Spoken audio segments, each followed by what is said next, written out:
Mabuhay Philippines! Welcome sa aking YouTube channel. At ito na nga ang pinag-uusapang Miss Universe Thailand 2024 Preliminary Competition. At kagabi nga, rumampa na ang mga Miss Universe contestant ng Thailand mula sa swimsuit at preliminary evening gown. At mapapansin naman ninyo mga kamabuhay fans na talagang ibang-iba ang datingan sa production pa lamang ay kitang-kita na talagang kakaiba ang pinakikita. Mayroong inihahain sila na kakaiba sa production pa lang. Kaya tingnan ninyo yung kasuotan ng mga nasa production team doon sa opening number. Talaga namang may pa-body reveal. At namangha ako dahil yung kanilang costume ay talagang fit na fit sa katawan. Kaya kung mapapansin mo parang yun yung katawan nila, pero hindi naman at damit lang naman yun.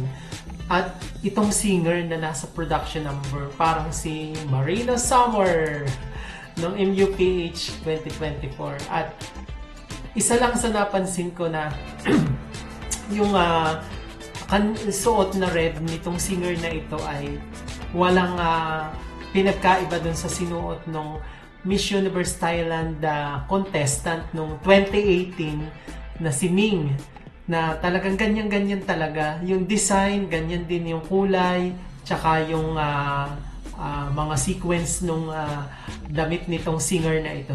Yun nga lang, hindi ito evening gown. So yun yung napansin ko na katulad. Talagang ang Thailand memorable sa kanila yung mga nangyari nung mga nakaraan during the past few years. Ibinabalik nila. Kaya yun yung tumatak sa isip ko nung makita ko yung costume na suot-suot nung singer. At syempre, sa production number yan. Kitang-kita ang kagandahan. Talagang mayroong ini-offer na kakaiba ang Miss Universe Thailand. Okay, tingnan naman natin mga kamabuhay fans dun sa susunod na ginawa ng kanilang production.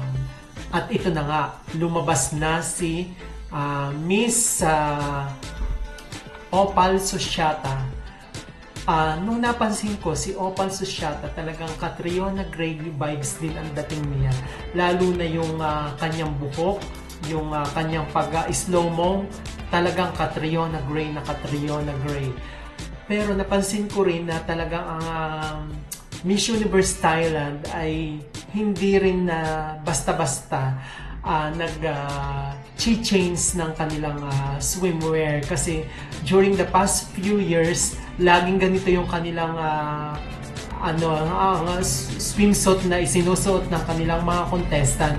Ala Victoria's Secret ang datingan. Kaya kung makikita ninyo talagang kitang-kita naman pag ikot, kitang-kita mo na yung may mga KP shots na makikita mo na yung puwitan ay labas na labas. Kaya talagang showcase talaga dito yung mala Victoria's Secret ang datingan. At ito nga si Opal Susyata ay talagang ito yung matunog ang pangalan pagdating sa rampahan, lalo na dun sa swimsuit competition.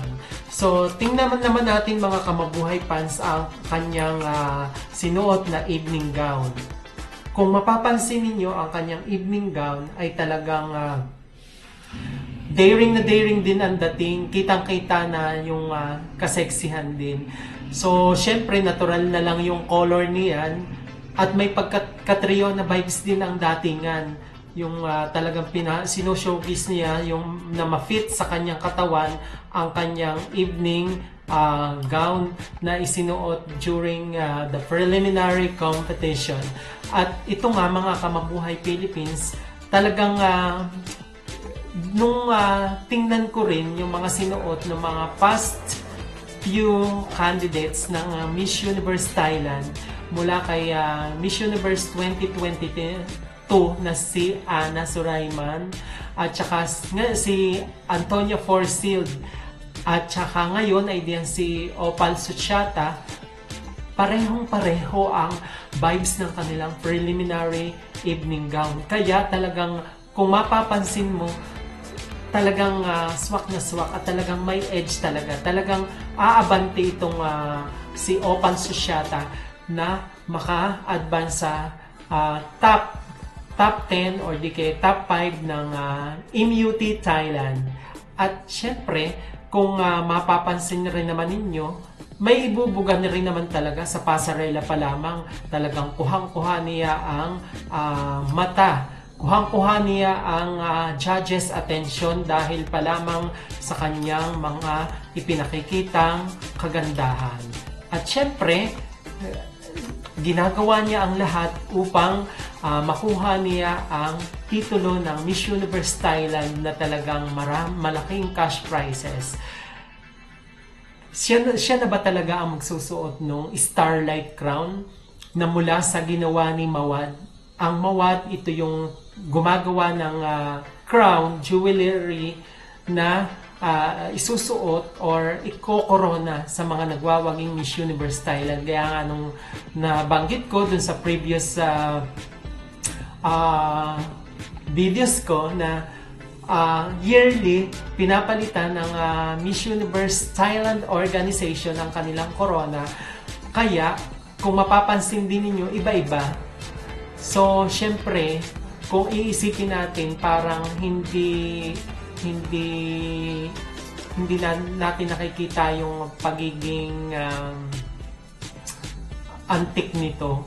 Yung antigo kasi, di ba, yearly pinapalitan. Tayo naman, as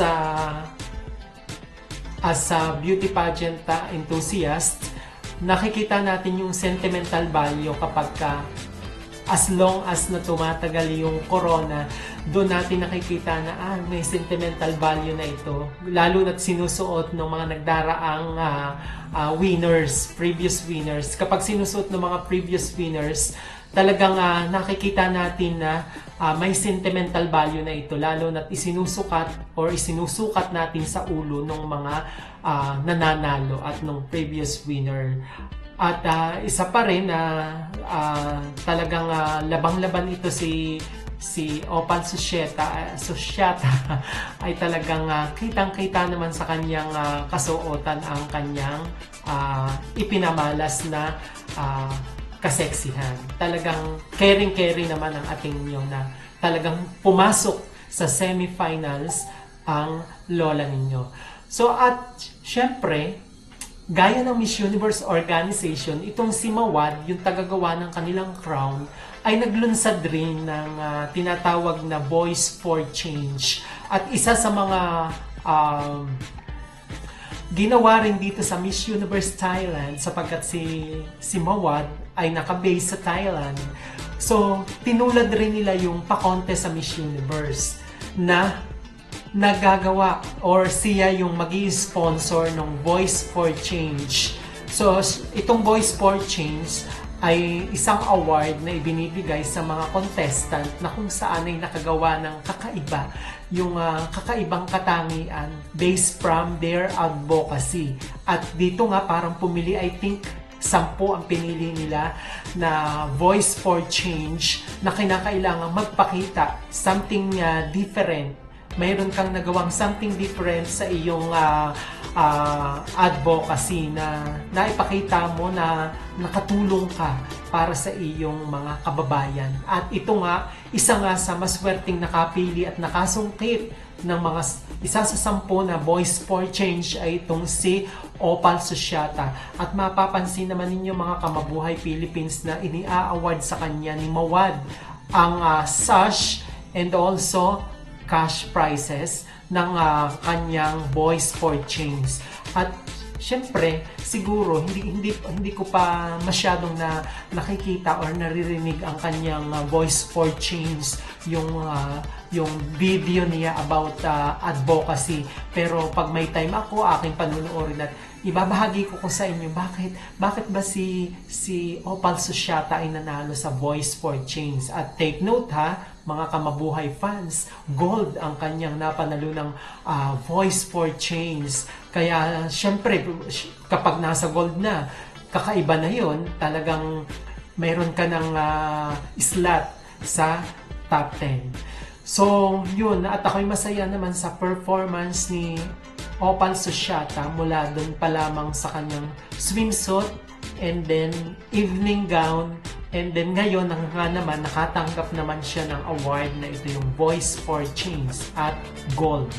So yun lang mga Kamabuhay fans, ang topic natin ngayon. At kung hindi ka pa nag-subscribe, ay huwag kakalimutang mag-subscribe. I-click ninyo ang subscribe button para tuloy-tuloy ang ating kwentuhan at mag-likes ka na rin at comments upang makapag-react ako sa inyong mga katanungan. So hanggang sa muli, bye-bye, paalam!